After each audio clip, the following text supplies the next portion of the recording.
Hey everybody, Paul Peterson here. You are in for a treat. First of all, there's Jimmy the Duck. See him? Yeah. Sonny Emory. Woo, see you, Jimmy. Sonny Emory, drummer for Eric Clapton, is next on Music on the Run. Before we get started here, do me a favor. Wherever you got this podcast, make sure you subscribe, give us a rating, and if you have time and like what you're hearing, make sure you write a review. It really helps us get the word out so we can have a lot more people coming to the party. Hey everybody, I'm St. Paul Peterson.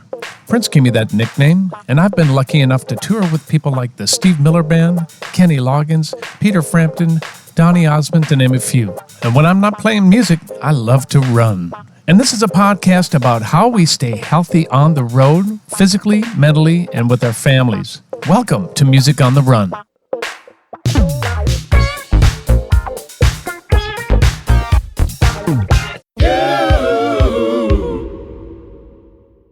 Hey everybody, St. Paul Peterson here. Welcome to Music on the Run. Hey, guess what? We've reached a milestone. It's episode 40. Do you hear me? 40. We've been around for about a year and a half. So many thanks to everybody who's been tuning in, listening, and watching on social media and YouTube. We're still going strong, man. We have no intentions of slowing down. So again, thank you for your patronage, and thanks to our patrons who have been helping us put on this podcast for the past year and a half. If you don't know what we're talking about, go over to patreon.com/Music on the Run podcast. Now, let's get right into it. My next guest is an incredible musician, educator, clinician, and solo artist who has recorded or toured with folks like Earth, Wind, and Fire, Eric Clapton, Steely Dan, and Boz Scaggs, just to name a few. And I met our next guest, I don't even want to know how many years it is. We'll add it up once he gets on here. But we played together with saxophonist David Sanborn, with my brother Ricky as well. You guys have recently seen him on quite a few of the Funk Fridays. Please welcome my buddy, Sonny Emory. There he is. Hey, what's up, buddy? What's happening? You're one of the few who gets away with calling me PJ. There's not many of you guys left. Hey, man, when you go way back, you can do that, I miss you, man. I miss you too. It's been a godsend to have at least getting to play, maybe not in the same room with you. Yeah. But at least we haven't played together in the same room in years, but at least this Funk Friday thing is bridging the gap between visits, Most definitely, man. And I'm so grateful and honored and just thankful, man. First of all, congratulations on it. It was a beautiful concept, and it was so timely for the times. And it really, really, really, like, every time I did it, dude, it just lifted my spirit because I got a chance to see you, a lot of other cats that I hadn't had a chance to see or play with. So it was just beautiful, man. Thank you so much. I appreciate it, dude. I'm looking forward to doing some more, Oh, well, trust me. You'll be on as long as I'm doing them. I want to include you in as many as I can. So that's great that you had your whole setup ready to go. And you're like, there was not even a hesitation. You were just like, let's go. Yeah, and that was fun. And the worst thing you could have said, or any of these cats could have said, is no. And that doesn't hurt either. If people that doesn't hurt. Cool too. But I think you miss out on the fun, dude. There's so much fun, It's true. It's true. It gives us an opportunity to reconnect and hang musically and get on the phone and just have that good camaraderie that we haven't been able to have for the last years on the road. I mean, exactly. What have you been doing? You're a road dog. I know you're a road dog. So how was this last year for you to deal with? You know what? In one sense, it was a blessing.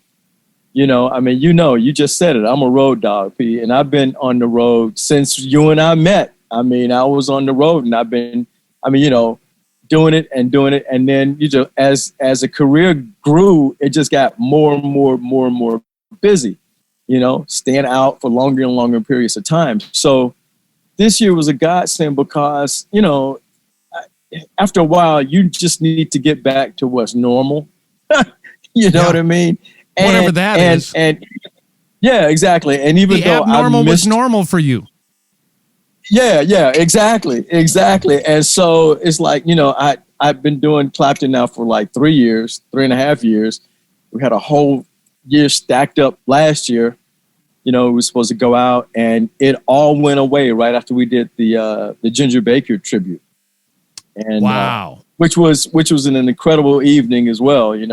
Got a chance to play with Roger Waters. Please tell me a little bit about that. As long as we're here, you might as well tell me about that, because that's got to be a highlight of your career. One of them. Yeah, it was, man, for a lot of different reasons. I mean, Cream. I love Cream. Love the band Cream. Those cats. Well, Ginger could play some. He comes from a bebop kind of background, right? Exactly, man. His approach to the drums is all about that, don't you? Yeah. He was a great musician, man. It was so funny. We were like in the middle of rehearsing for this tribute, right? And a couple of the songs have a little kind of, weird odd bars in them, that, stuff like that.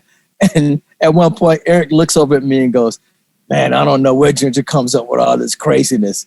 So obviously he was the one infusing all the craziness into the stuff, you know what I mean?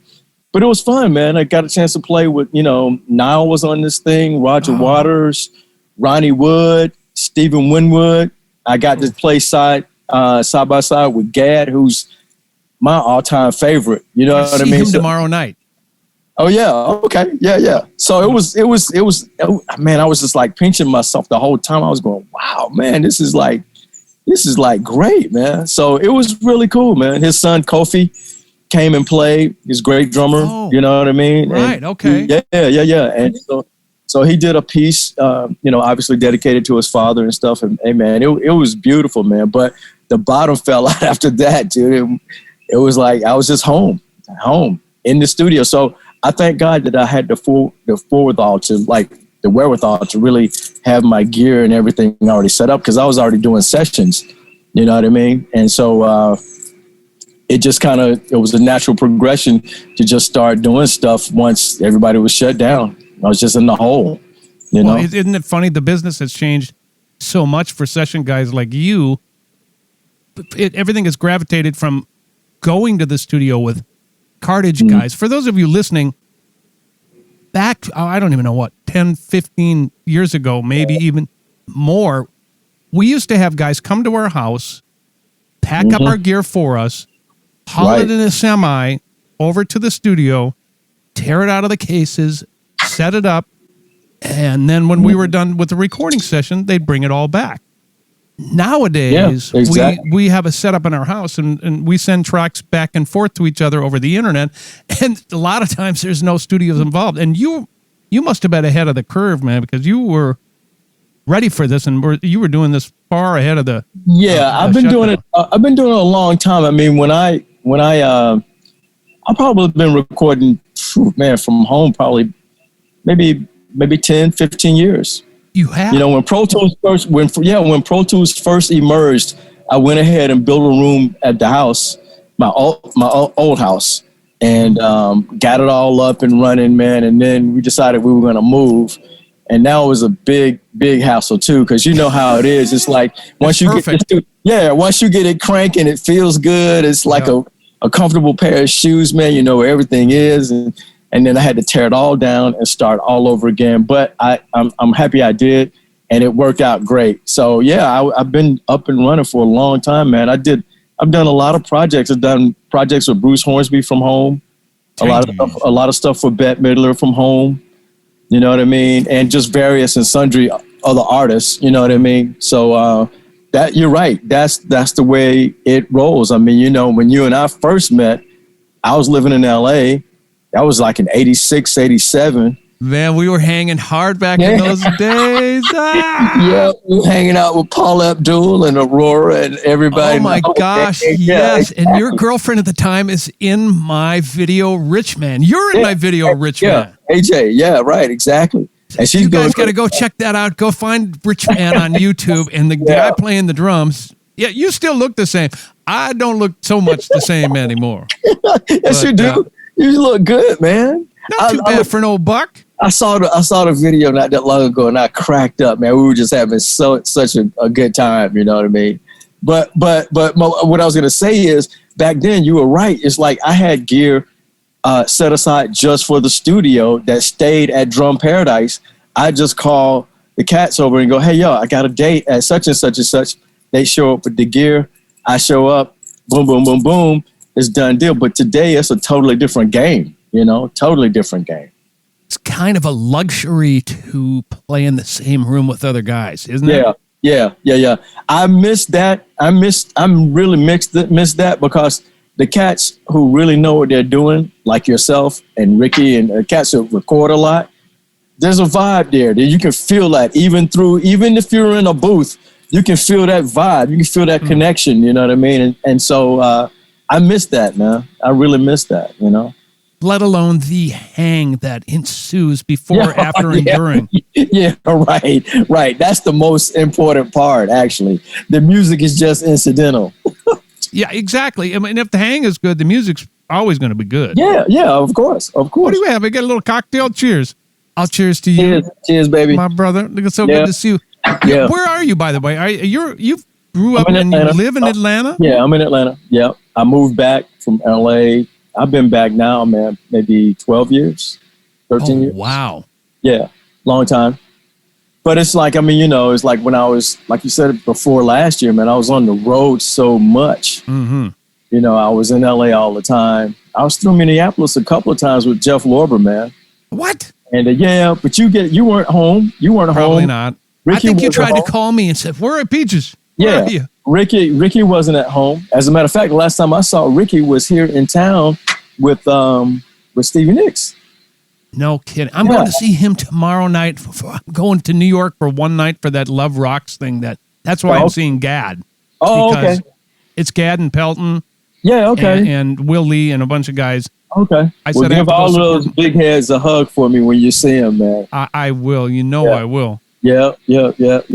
So yeah, man, it's just a different ball game now. But just like we always do, Paul, we've always had to adjust, man. If you're a touring musician or recording musician, you adapt to the situation, whatever it is. You know what I mean? Don't they say adapt or die? Yeah. And that's pretty much what it boils down to, because if you can't adapt, you're going to be left behind. No, yeah. You know what I mean? You're just going to be left behind, the beautiful thing about doing the Funky Friday thing with you too was it made me stay on top of my studio chops. Oh, not just playing, but the engineering part, you know what I mean? Right. Because I don't have a guy, you know what I mean? So we are our own guy. Yeah, exactly. We have downsized. Yeah, and right. we have to know it all now, don't we? Budget cuts. Yeah. More money in my pocket. Yeah, right. So it just, that, when you do something and you just get a chance to really do it repetitiously, it really helps you to just get better, basically. It's practice. Yeah, right. You practice the drums, you practice engineering. Yeah, right, exactly. But man, I just want to say, dude, you writing some great stuff, man. You've always, man, you're just so talented, man. You and Ricky, I love you guys so much, dude. But it's like when you're close friends with a cat who's so talented, you don't really tell them as much as you should how talented, how just God-given talent you guys, man. And I just, I'm so blessed to have you for friends, first of all, and then to be able to work with both of you. It's just like been a blast, dude. Well, we love you right back. We go back so far and have had some incredible times together. Guess what? We're going to do this again. Oh, yeah, definitely. When the world is coming back. And here's the other thing that's cool about Funk Friday is it reintroduces you to your friends that you may not have been able to hang with. Like you and I haven't had a chance to necessarily play or hang in the last few years. We're reconnected now, man. Yeah. That was the beautiful byproduct of that thing that was just a fun deal. Yeah, it was fun. I hooked up with Dean again. You know what I mean? Yeah. I got hooked up with, Lenny and I stay in touch all the time. You know what I mean? Love him, man. But yeah, man. But it's just, and then as a result of that, he played on my solo project, which I just finished mastering. I'm going to drop it. It's coming out. I think I'm going to drop it in July. Hold up. So all the time during COVID, you've been writing and recording your own project. Yeah, exactly. Yep. I've been recording and doing that whole time. Tell me a little bit more about that. We got to hear about that now. Yeah, well, the name of the album is going to call The Family. Wow. Uh-oh. Wait a minute. I'm going to have Prince call you and say his people call you. He's going to sue right. you, man. You're right, exactly. Yeah, I think I'm gonna call it The Family because, well, for several reasons. I cut a lot of tracks with some cats here that I grew up with or pretty close with. And then my son is actually engineering. Both of my sons are actually on it. Nicholas is singing on it. Oh, great. And Nigel did some engineering and mixing. And so anyway, hence the name. It's an instrumental project, you know. I had dropped something right before COVID hit with my fusion unit here in Atlanta called Full Tilt. I heard it. I love it. Yeah. So we did that, but we didn't get a chance to really promote it because as soon as we released it, the door closed on it. So there was a City Winery date that we scheduled that's coming up. We're going to do that July 3rd. Oh, good. That's Full Tilt featuring Sonny Emory. But coming down the pike is this Sonny Emory only project, The Family. And it's basically, it's an instrumental record, you know, featuring Patrice Rushen, featuring Bob James. Wow. Bobby Lyle. Lenny's on it, you know. I got to get you on the next one, though. We're going to do that. Yeah. I owe you, man. So I want us to write something together. You know? I'd love to, man. Yeah. So look for it. It's coming soon, you know. It's coming soon. And like I said, it's going to be called The Family. So look out for it. Yeah, well, you let us know exactly when it's coming out, and we'll I will. We'll put a blurb on the Music on the Run site. Yeah, okay. Most Here's definitely. something I want to talk to you about. Are you ready for this? People probably don't lead with this. So you and I have just been kind of BSing back and forth because we're catching up as well. Mm-hmm. This podcast is called Music on the Run specifically because originally I wanted this podcast to be more about musicians who have been on the road their entire lives and how they stay physically and mentally fit while they're on the road. So, look, you've been in shape since I've met you. Yeah. How important is it for you to stay healthy and work out? And how does that affect how you play the drum? Yeah, well, first of all, it's hugely important to do that. You know what I mean? First of all, we're all aging. No, we're not. I'm trying to age the other way though. Yeah. Trying to go backwards. Benjamin Buttons. But it's extremely important to me, man. And I've just gotten into a habit of doing it. It's a lifestyle now. And that kind of stemmed from my childhood. I was really athletic as a kid. My dad was very athletic too. You know what I mean? Big proponent of physical exercise and keeping yourself in shape. And, you know, more than anything else, I mean, he used to be on me about practicing the instrument because he was a musician. But but after he would finish asking me, you know, about the progress on the instrument and what I worked on today and who did I listen to and all of that, he would go, "What did you do to keep your body strong today?" And every time, and then when I left Atlanta, Georgia in '86 to go out to LA to pursue my career, man, every time I would talk to my dad, you know, after that, his first question would be, "Are you staying strong? Are you staying strong?" Because he realized that you can't play this instrument if you're weak. And then I had a situation where I was with Cameo. You know, I did a couple of tours with them. And the first date that I did with them was in Denver, Colorado. And I know what you're going to say, I bet. Oh, dude, but I was slacking on the workouts because I was in college. Yep. This is like I was like 17, 18 years old. I was slacking out on my workouts, not getting them in.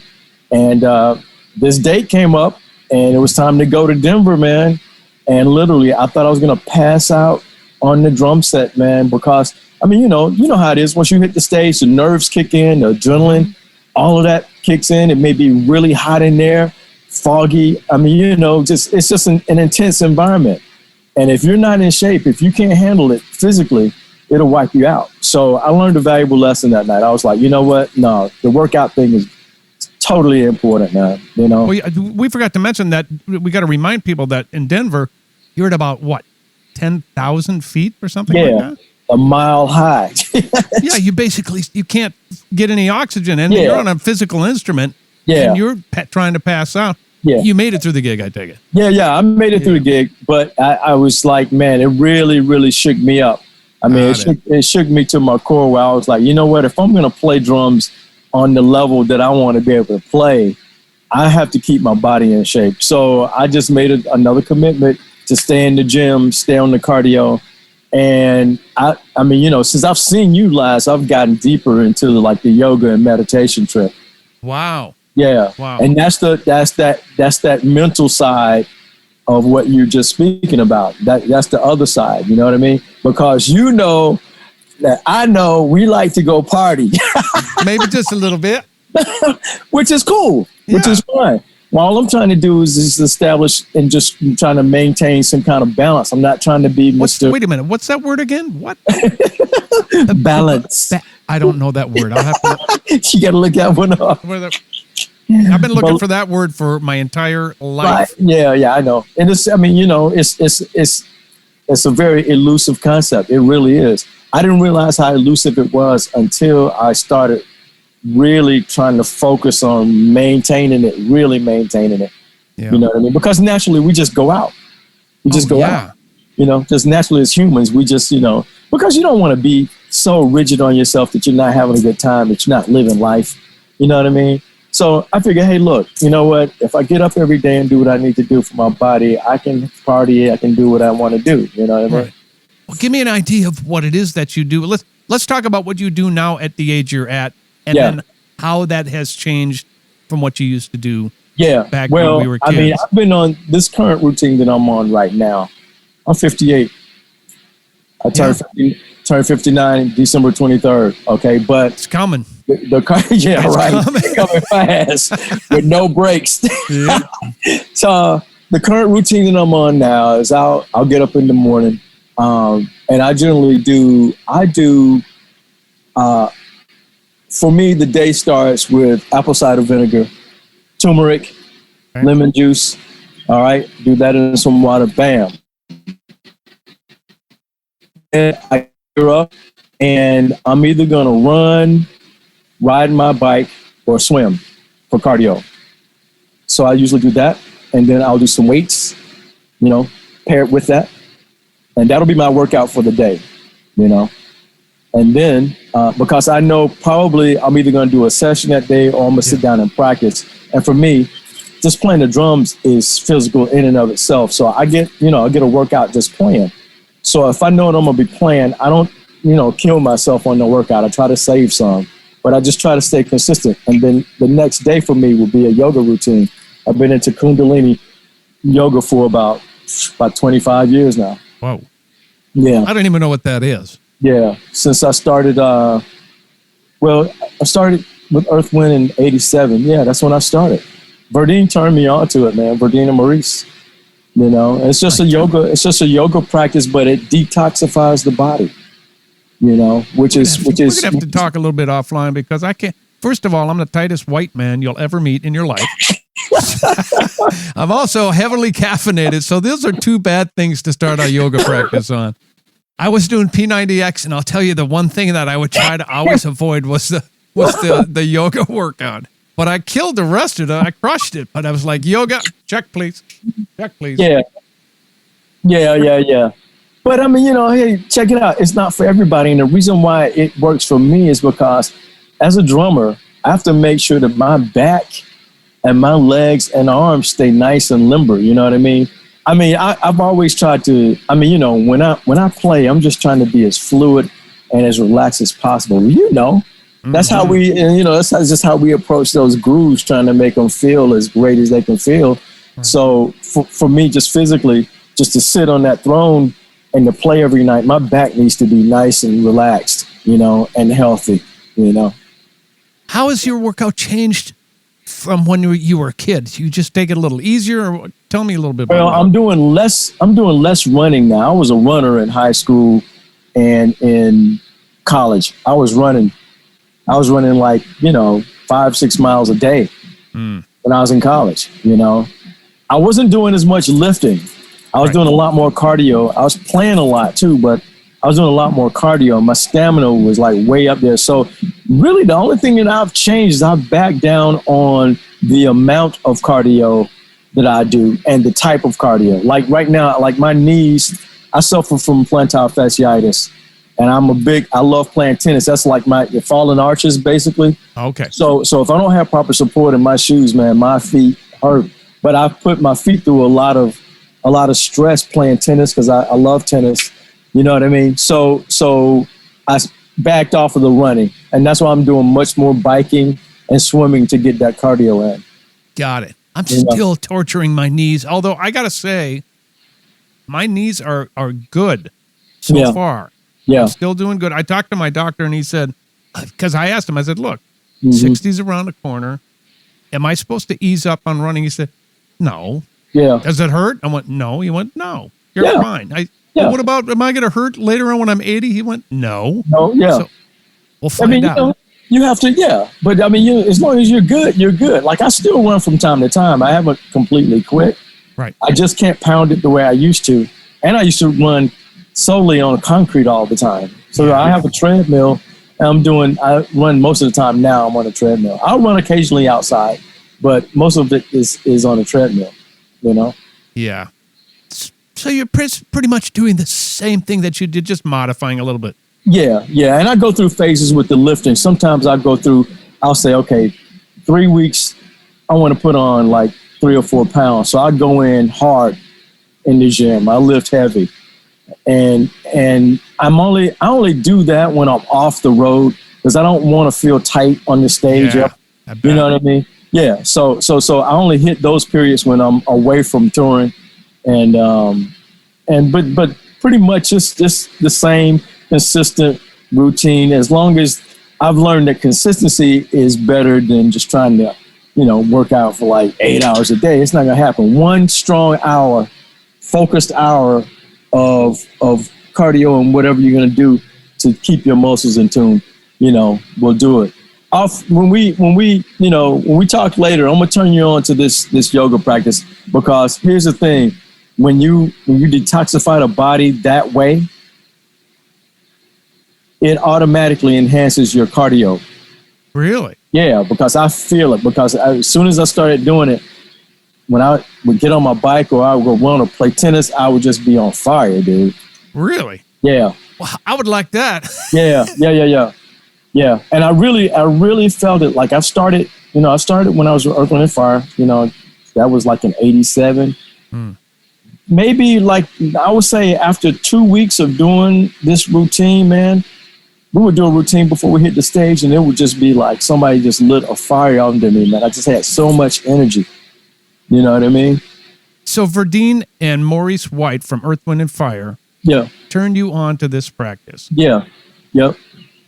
So that's what keeps Verdine bouncing around the stage to this day, I'm sure. Yeah, exactly. And he is in excellent shape. Verdine is as strong as an ox. When I tell you, oh God. When I tell you he is strong, dude. I mean, he's thin. Yeah, he's thin, but he is strong, dude, and stamina for days.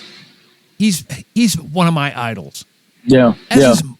As was Maurice as well. Yeah, of course. Those guys, I mean, you and I kind of grew up on the same stuff. And speaking of which, tell me about going to see James Brown and Clyde Stubblefield. Oh, I want to hear about that. You were a kid, right? Yeah, that was dope, man. That was so dope. It was amazing. All I could say was my mouth was open the whole time. I was really scared because it was so overwhelming. Oh. And just the groove was just, how Miles said, he felt it in his body. That I really did. I felt it in my body. It was just like, wow, man, it's like, these cats are just like, they're doing this, but it sounds like one guy, first of all, sounds like one big ass machine.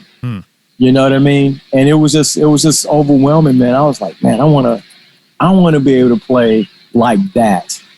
You know what I mean? I want people to feel that when I play. But was that a turning point for you when you heard that? How old were you when you went and saw that? I think I was like maybe 8, 9. Oh, wow. Yeah. Okay. 8, 9. And went with my cousin and a couple of his friends. And it was just, man, I remember it was just loud. And I was just in awe the entire time. My parents weren't going to let me go. But they decided to just let me go. And then another experience that I had like that, my dad took me to see Art Blakey.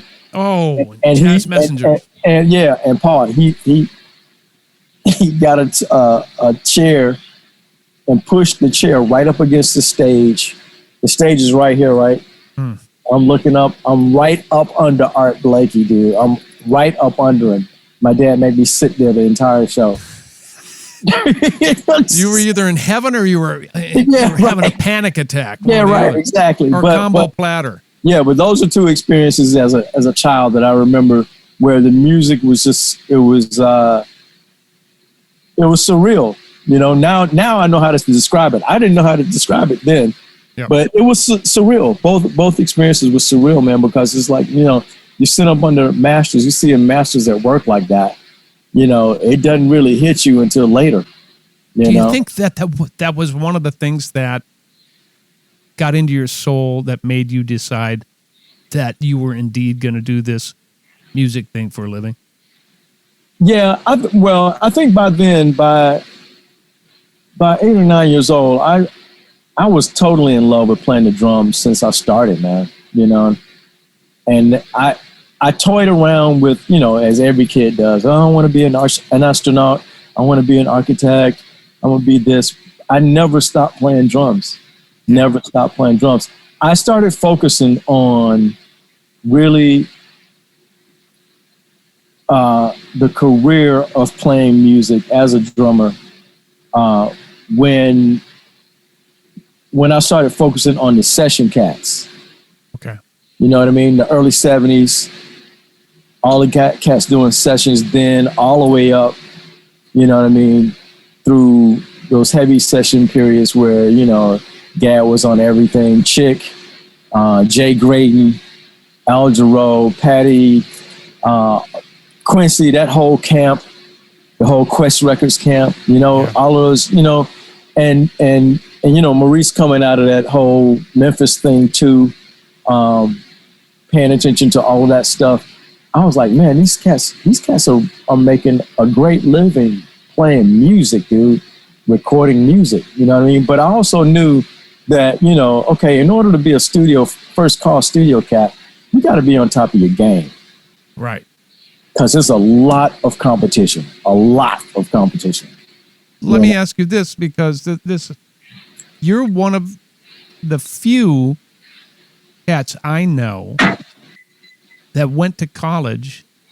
You could have gone right on the road, bypassed everything, which you did while you were in college. But why did you choose to graduate and do your due diligence and graduate from college? Yeah, well,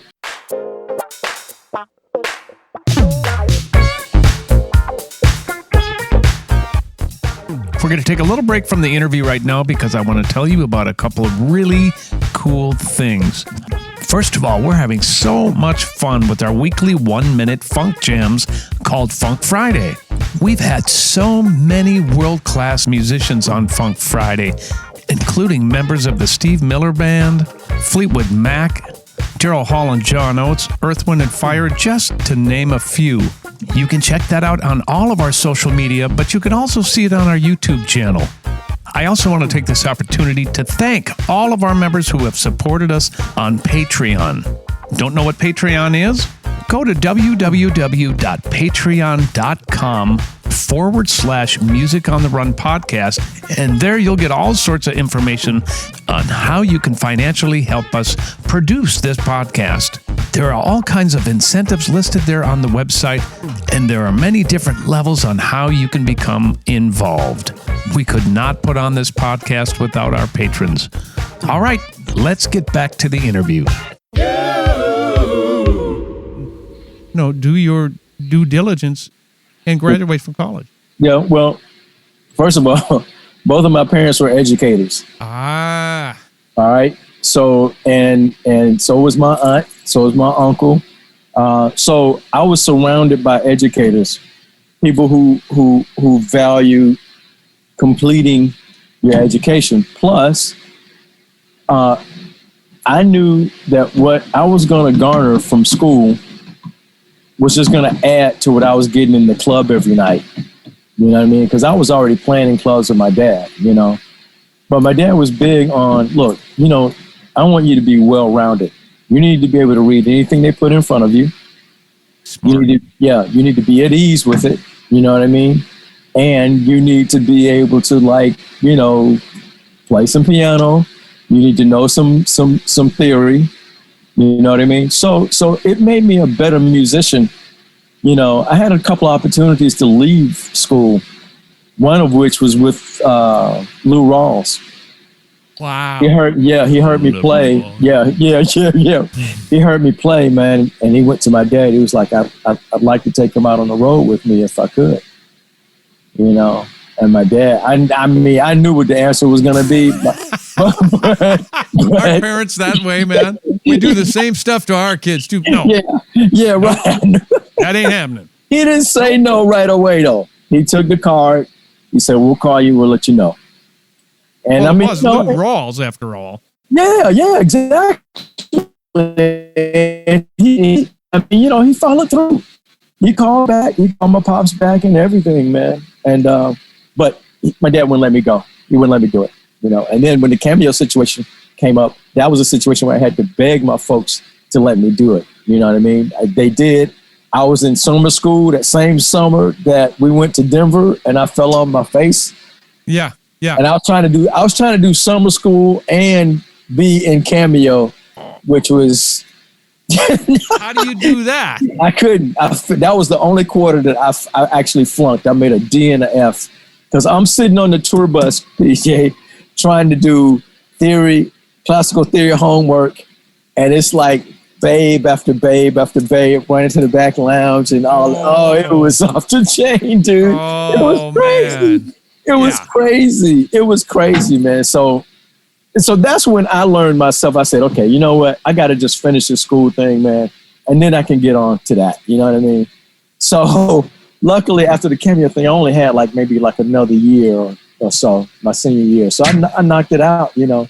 But I was ready to go, man. As soon as I finished, man, I hightailed it to LA. I was ready to get in it, you know. That's when I met you. I bet you not too long after that, right? Right. Exactly. I'm trying to think of the events that led to you and I hanging. You knew Ricky, my brother, first, right? Is that yeah? Because Ricky and I, we did Sanborn. I started Sanborn in 86, 87. And I joined in 88. Yeah, exactly. After we did the video, though, because I already had my solo career going. Exactly, so. But I was already living in LA. You and I met. We met through. Wasn't it Paula? Was it Aurora? She was a dear friend of mine. Yeah, she choreographed that video. Yeah, right, exactly. But I'm one. Yeah. Wait a minute. No. We knew I met you. Ricky introduced us. Had to be. Yeah, no. Ricky introduced us when I was with Sanborn, and then you came and did Sanborn with us. Right. In the course of doing that, we did your video. That was a crazy period of time. A little busy. Speaking of busy. Yeah, right. Exactly. You were doing the most. You were doing the absolute most, dude. But hey, man. You know what? I look back on that, man. I was like, man, this cat had it rocking it. You were rocking it, dude. You were rocking it. I was just trying to hang on for dear life. You had no idea. I'm like, fake it till you make it, baby. You know. But no, man, it's like, I mean, you know, you were writing some great stuff then, man. It was funky. I just wish I had been able to play drums on that track. I know. That was back in the Machine days. Yeah, you know? Yeah. No, I get it. So yeah, that's how that all went down. And so you met Clapton right around the same time on that Lethal Weapon session. Tell everybody a little bit about that. Yeah, we were rehearsing with David. We were going out on the road with David, and David just came and said, "Hey man, I need for you to do this session.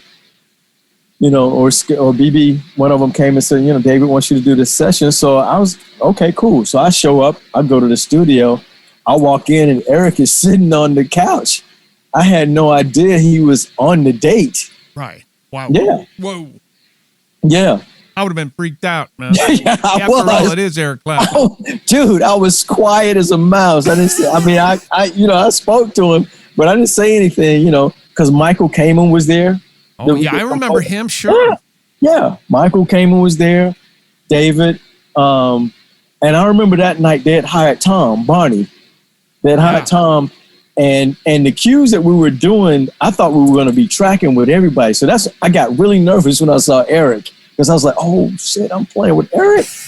I was like, oh, shit. But as it turned out, he and David were just there that night. They weren't recording. I mean, I think David did some overdubs, but the basic tracks that we did that night were just bass and drums. With Michael Kamen kind of like directing Tom and I. We did like a couple of long fight scenes, Right. But yeah, that was the beginning of my relationship with Eric, And then we just kind of stayed in touch throughout the years. He came and saw me with Earth, Wind & Fire. You better tell me a little bit about Earth, Wind & Fire. Oh, yeah, man. One of my favorite band, probably besides Stevie, they run neck and neck. Yeah. You joined, and then you were a fan before you had the opportunity to play with them, right? Yeah. Oh, no, I was a fan, yeah. Look, man, when I was like 14, 15, I had the All in All poster on my bedroom wall, dude. Oh, sure. And I had Sing a Song, the 45 on the record player, and those big, you remember those big headphones? Oh, yeah. I'm playing along with that joint, yeah.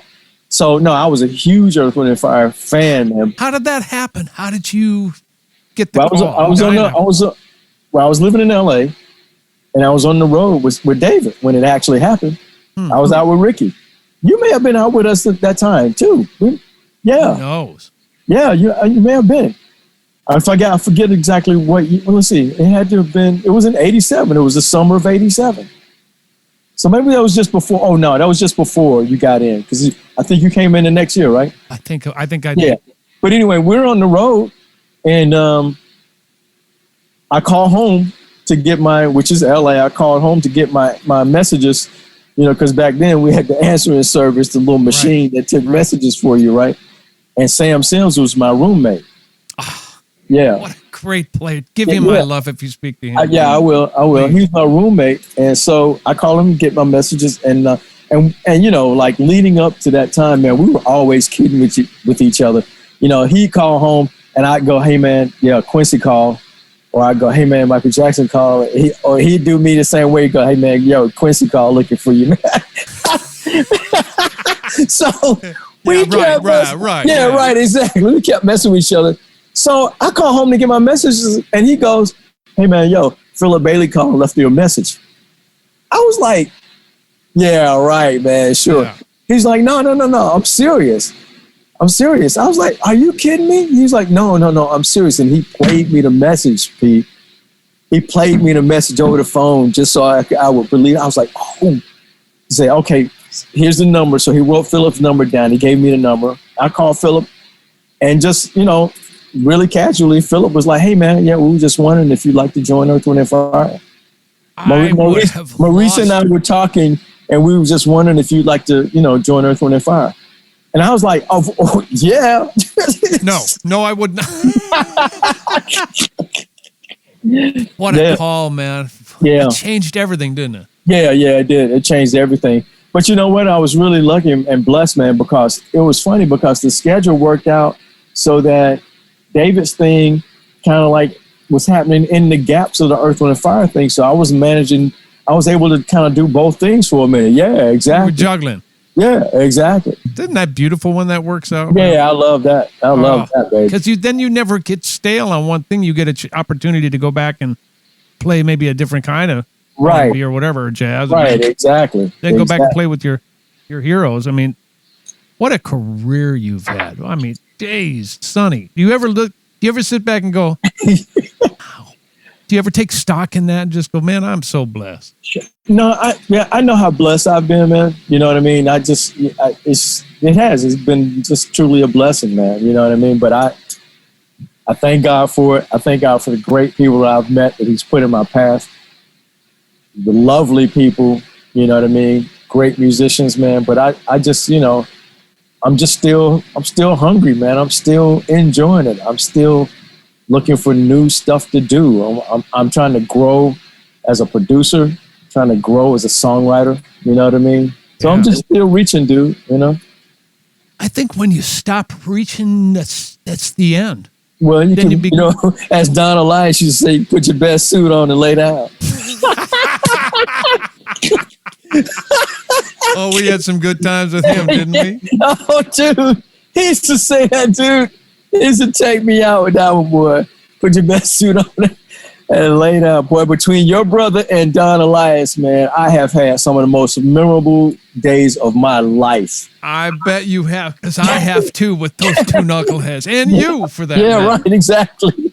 Exactly, man. So, yeah, dude. You know, Tell me a little bit about Steely Dan. That's everybody's dream to be on a Steely Dan record. Yeah, every musician's dream. Yeah, no, that's and that just kind of came out of me rolling up to New York a lot. I was working with Now a lot. You know, I was working with David, so I was just kind of in that New York mix a lot. Tom actually turned me on to the Steely Dan thing because they were Tom Barney. They were recording. We had a whole bunch of cats coming through. Vinnie Colaiuta, Sterling. Oh man, the list went. Rick Marotta. It was just a whole bunch of cats recording stuff for them, and I got a call to just come in and cut. They were doing it in 3-day increments with everybody. So everybody came in and everybody played every song. So I spent 3 days with Donald and Tom just tracking bass, drums, and Rhodes. And Walter was in the booth. He didn't play at all. And it was great, man, because it kind of just really opened my head up. Because I remember everybody was like, "Oh man, they were one of the first ones to record straight into Pro Tools," and everybody was bugging out. Everybody was bugging. Oh man, it's just, you know, I don't know how this is gonna come out. You know, they're going straight into the box. You know, I mean, you know, that it was great. I had fun, and I played every song that's on that album, but the only one that actually made the record, because, you know, they choose from everybody, was West of Hollywood.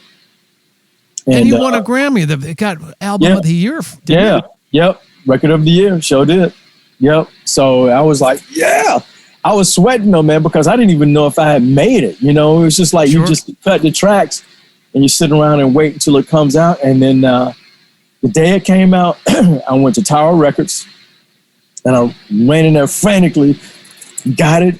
I was opening it up, and I finally opened it up in the store, and I saw my name when I was like, yeah, I made it, you know? So, yeah, man. What an incredible story. Okay, so let's play a little game here. Tell me what pops into your head when I say this name, Bette Midler. Whew. Perfectionist. Yeah. Lovely perfectionist, yeah. It's a little, I would say, that gig for you when you did it, and was that a little out of the box for you? That I wouldn't say, he is a natural for that.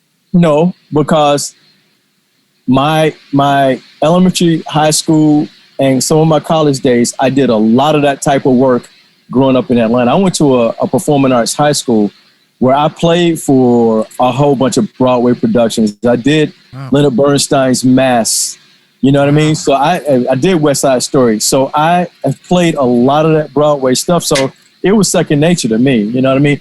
And when you look at it in retrospect to my career, with what I had done prior to it, you would go, okay, that's way out of the box for him. But if you dig a little bit deeper into my past, you'll see I already done some of that stuff. I see, folks need to know that because sometimes we can get, as musicians, pigeonholed into a particular genre or band for that matter. Right, exactly.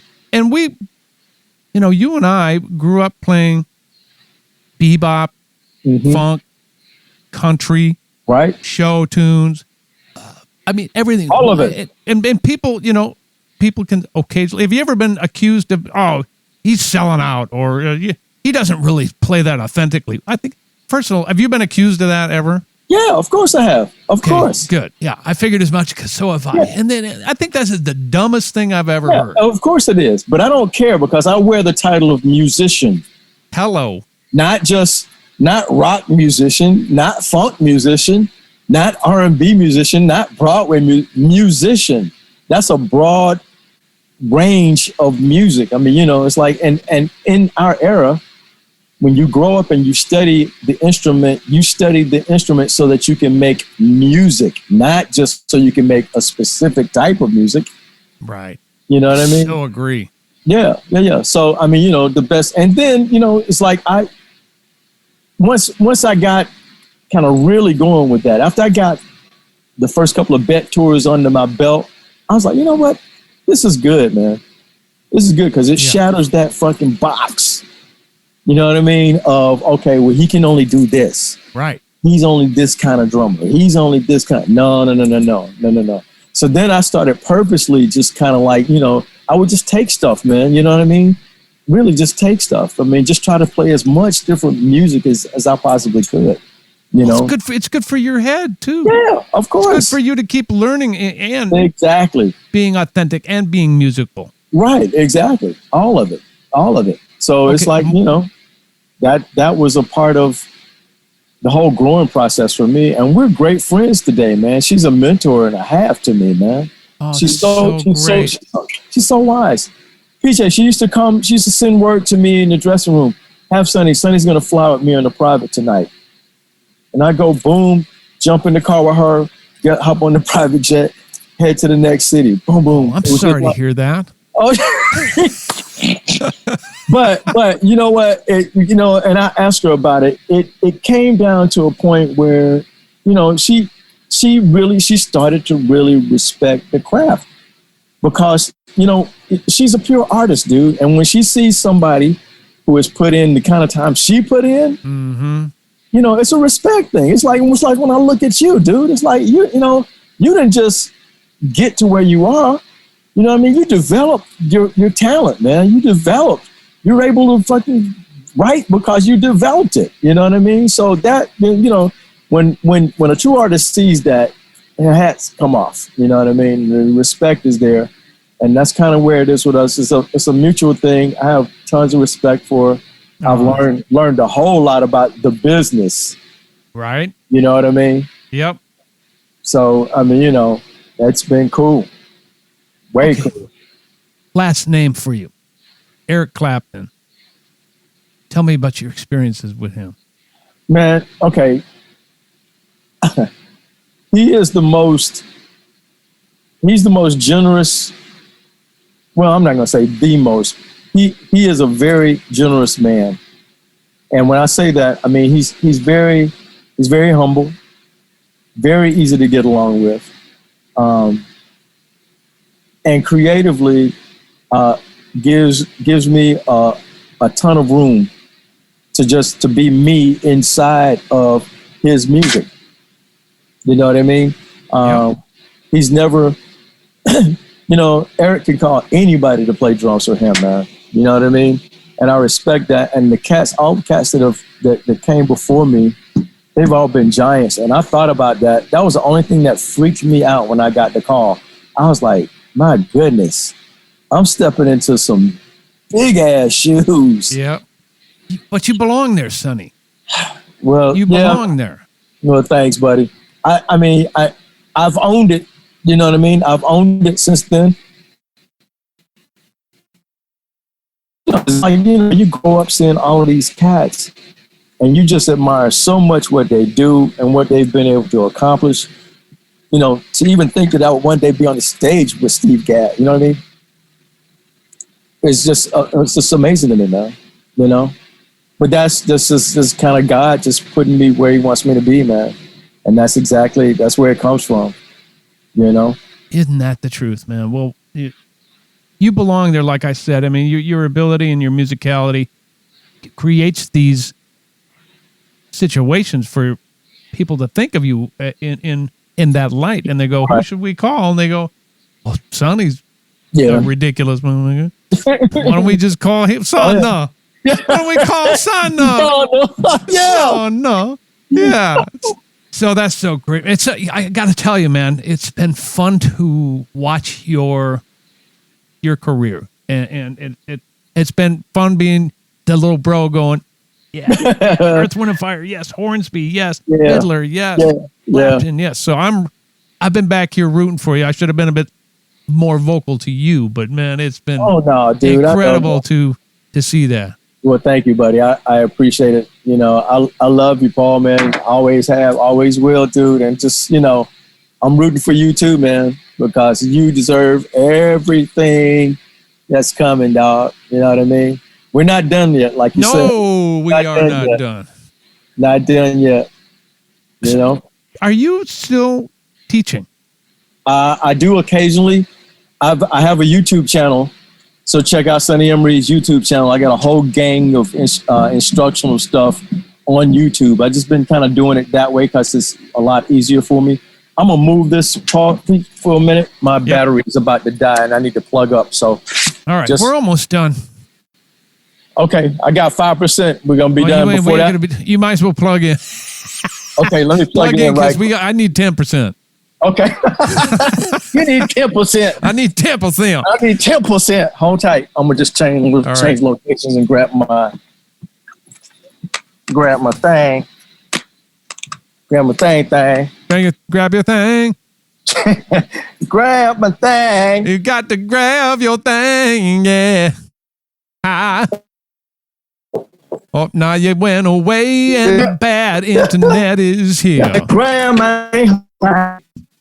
Now you're frozen, yeah. I can't see nobody. He's gone to the bathroom. Wait a minute, I'm right here. Hold on. I gotta get it. We shall edit some of this out. However, it's rather comical.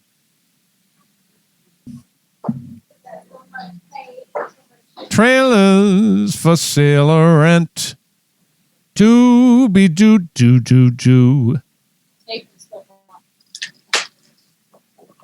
Hold tight, Pete. Come on, baby. King of the road. You better sing, boy. You better sing, boy. How's your sister doing, man? Patty is doing great. Patty's doing great. She just got a brand new hip. Patty got a brand new hip. Ha! Oh, yeah? Yeah, she got one. Cool. We're all getting bionic. I ain't bionic yet, but there's plenty of bionic Petersons now. Isn't it? Bio Peter. Yeah. Bio Peter. Give her a big hug for me, man. I will, man. Tell me when are you guys slated to hit the road soon, or what's going on with the Clapton band?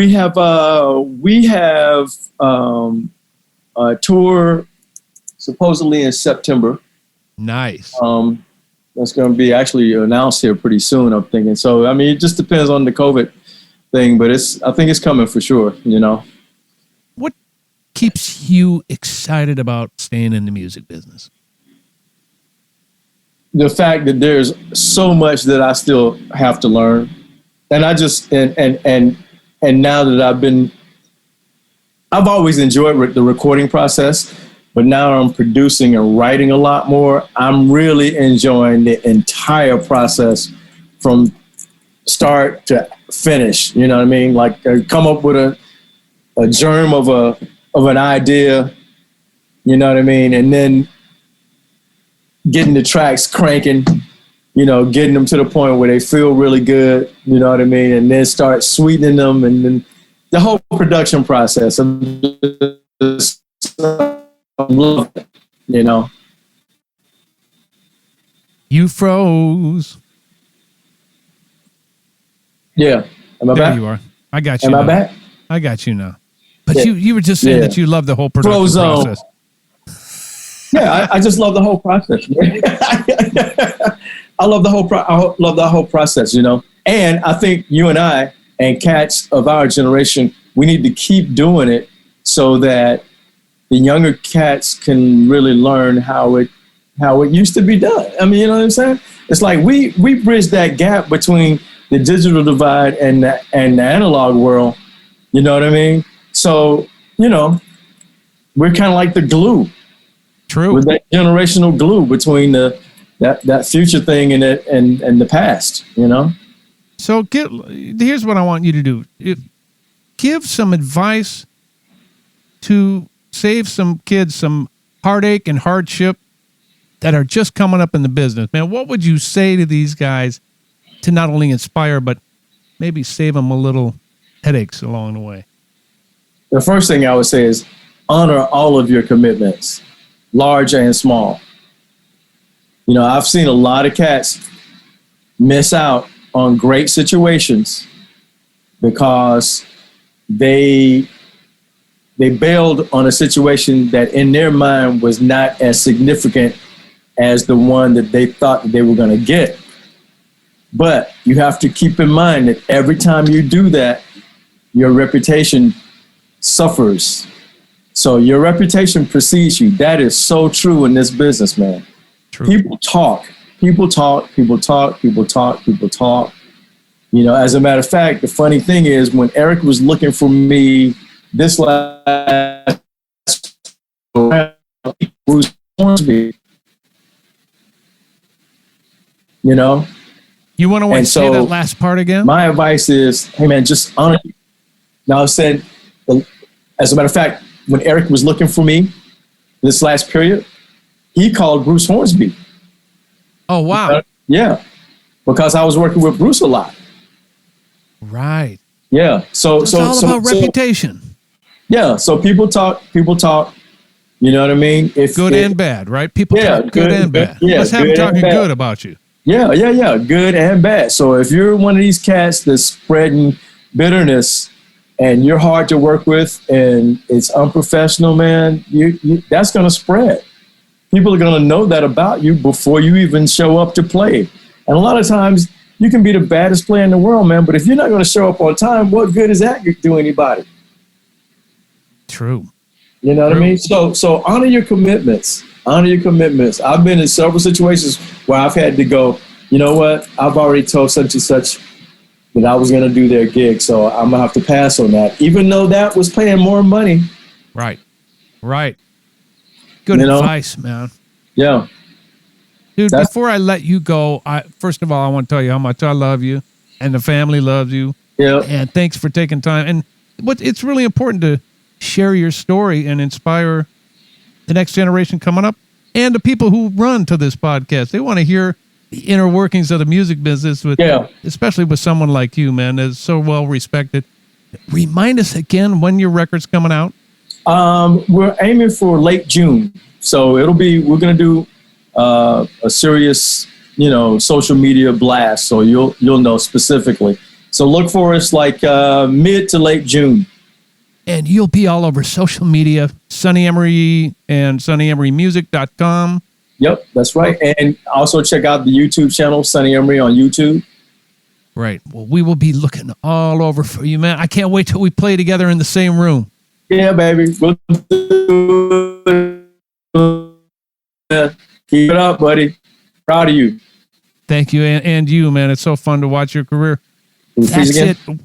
Hey, you guys, we'll see you in a couple of weeks for episode 41. Thanks again so much for listening. Take it easy. Music on the Run was hosted by yours truly, St. Paul Peterson. Edited and produced by my buddy, Davide Raso. Artist relations by Owen Sartori. Video editing by Tanner Montague. And a very special thanks to the people who financially support this podcast. And remember, reputation is everything. Yeah.